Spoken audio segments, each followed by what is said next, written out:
Hi viewers, welcome to this channel. ముందుగా అయితే ఇంతవరకు ఈ ఛానల్ సబ్స్క్రైబ్ చేసుకుని వాళ్ళు ఎవరైనా ఉన్నట్టయితే ఖచ్చితంగా అయితే సబ్స్క్రైబ్ చేసుకోండి. వీడియోని అయితే లైక్ చేసి షేర్ చేయండి. మీకు ఏమైనా డౌట్స్ ఉంటే కాల్ మీ 4 యాప్ ఐడీస్ వచ్చేసరికి డిస్క్రిప్షన్లో ఉన్న వాట్సాప్, టెలిగ్రామ్, ఇన్స్టాగ్రామ్ గ్రూపుల్లో షేర్ చేశాను. ఆ గ్రూప్స్లో జాయిన్ అయ్యి ఖచ్చితంగా అయితే కాల్ చేయండి. సో ఈ కిందుట్లో వచ్చేసరికి స్టూడెంట్స్ పెట్టారు syllabus AI and ML, artificial intelligence and machine లెర్నింగ్లో R23లో ఆర్టిఫిషియల్ ఇంటెలిజెన్స్ సబ్జెక్ట్స్ టిప్స్ చెప్పమని చెప్పేసి. సో ఇందులో 5 యూనిట్స్ ఉన్నాయి. నేను ఒకటి చెప్తున్నాను ముందు. Second unit, third unit, fourth unit, fifth unit వచ్చేసరికి ఒక్కసారి అంటే ఒక 4-5 సార్లు మీరు ఆ సిలబస్ ఆ 4 యూనిట్లు ఒక్కసారి టాపిక్స్ మొత్తం చూడండి బై హెడ్స్. మొత్తం ఆ 4 యూనిట్స్ ఒక్కసారి చూస్తే ఫస్ట్ యూనిట్ మీరు ఎగ్జామ్లో ఏది ఇచ్చినా రాయగలుగుతారు. ఫస్ట్ యూనిట్ చదివేది ఏమి ఉండదు. సెకండ్ యూనిట్ పర్ఫెక్ట్గా సిలబస్ తెలిసిపోయిందంటే ఫస్ట్ యూనిట్లో ఏ క్వశ్చన్ ఇచ్చినా మీరు రాయగలుగుతారు.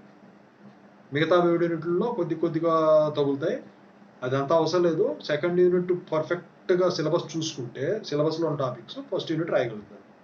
ఇక టాపిక్స్ వైజ్ చూసుకుంటే ఫస్ట్ యూనిట్ చాలా ఈజీగా ఉంటుంది. ఓకేనా. ఇందులో ఫస్ట్ యూనిట్లో ఇచ్చిందల్లా ఏంటి, సెకండ్ యూనిట్లో సర్చింగు, బిఎఫ్ఎస్ అంటే బ్రెడ్ ఫస్ట్ సెర్చ్ ఇవి ఉన్నాయి చూసారా. సో వాటివి అందుట్లో ఇచ్చారన్నమాట. ఏజెంట్స్ అండ్ ఎన్విరాన్మెంట్స్ అంటే అవన్నీ వస్తాయి అన్నమాట. ఓకేనా. ప్రాబ్లం ఫార్ములేషను ఇవన్నీ కూడా దాని కిందకే వస్తాయి. అయితే foundation of AI, history of AI అంటే 1950s నుంచి మొదలెట్టుకొని ఒక్కొక్కటి ఇయర్ వైజ్గా ఎక్స్ప్లెయిన్ చేసుకుంటూ పోవటమే. ఏఐ ప్రాబ్లమ్స్ అంటే మీకు తెలియనే కాదు కదా. సో రకరకాల వాటిలో యూజ్ చేస్తాం. ఏఐ ప్రాబ్లం ఎక్కడ యూజ్ చేస్తాం, అదే సింపుల్గా ఎగ్జాంపుల్స్ రాయటమే. సో ఫస్ట్ యూనిట్ మీరు కష్టపడేది ఏం లేదండి.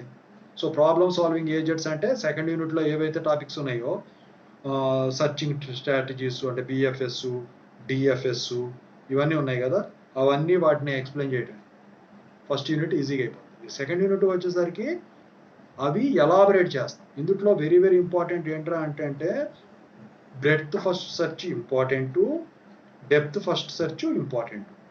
ఓకేనా. ఇక ఆ తర్వాత వచ్చేసరికి నాకు తెలిసి అప్లికేషన్స్ పరంగా గేమ్ ప్లేయింగ్లో mini max algorithm very important అండి. ఓకేనా. ఆ తర్వాత ఆల్ఫా బీటా ప్రూనింగ్ ఒకటి ఇంపార్టెంట్. ఆ తర్వాత problems in game playing important. So ఓకేనా, ఇంతవరకు అయిపోతుంది. So first unit, second unit ఇది. సో హిల్ క్లైంబింగ్ ఎప్పుడో, హ్యూరిస్టిక్ సెర్చ్ ఎప్పుడో ఒకసారి ఇస్తాడు, చెప్పలేం, ఇది డిపెండ్స్ అపాన్ యువర్ లక్. ఇక యూనిట్ 3 వచ్చేసరికి కొంచెం చూశారు. యూనిట్ 3 వచ్చేసరికి అసలు ఆర్టిఫిషియల్ ఇంటెలిజెన్స్లో ఫజీ లాజిక్ తీసుకొచ్చి కలిపాడు. ఇందుట్లో రోజ్ అని ఉంటుంది, డబ్ల్యూ రోజ్ అని ఒక టెక్స్ట్ బుక్ ఉంటుంది, చిన్నది రెడ్ కలర్ ప్యాడ్, అందుట్లో ఉంటుంది ఇదంతా. సో ఇందుట్లో మీకు రిప్రజెంటేషన్ ఆఫ్ నాలెడ్జ్ అని ఇచ్చాడు. నాలెడ్జ్ రిప్రజెంటేషన్ ఇష్యూ అంటే true falls.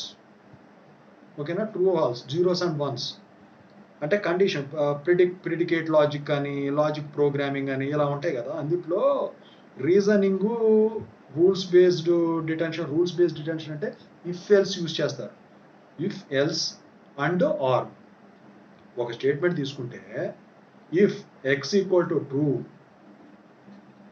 And y is equal to false, then z is equal to true or false ఏదైనా కావచ్చు.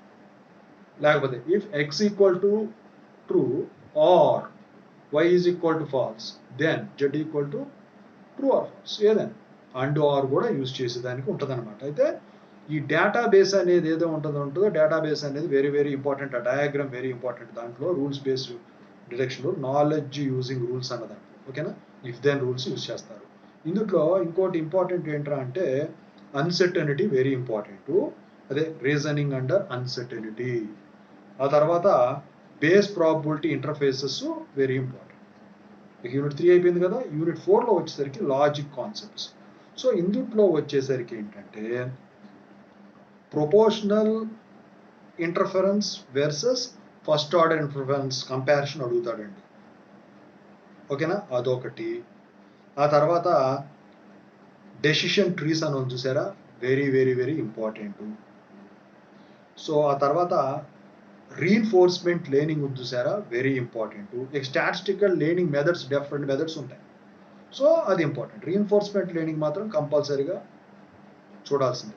టీచర్ ప్రజెంట్ అని, టీచర్ వితౌట్ ప్రజెంట్ అని, టీచర్ పార్షియల్ ప్రజెంట్ అని ఉంటుంది reinforcement learning. Supervised and supervised reinforcement అని reinforcement learning మీద ఇస్తాడు. అది యూనిట్ 4. యూనిట్ 5 వచ్చేసరికి ఎక్స్పోర్ట్ సిస్టమ్స్. ఇందులో మీరు కష్టపడాల్సింది ఏంటంటే టిపికల్ ఎక్స్పోర్ట్ సిస్టమ్స్ మీద. మైసిన్, డాట్, ఎక్స్, సోన్ ఇవన్నీ చూసారా, వీటి మీద ఇచ్చేదానికి ఉంటుంది. లేకపోతే ఏమడుగుతుంటే what are the roles of expert system అని చెప్పేసి అడుగుతాడు.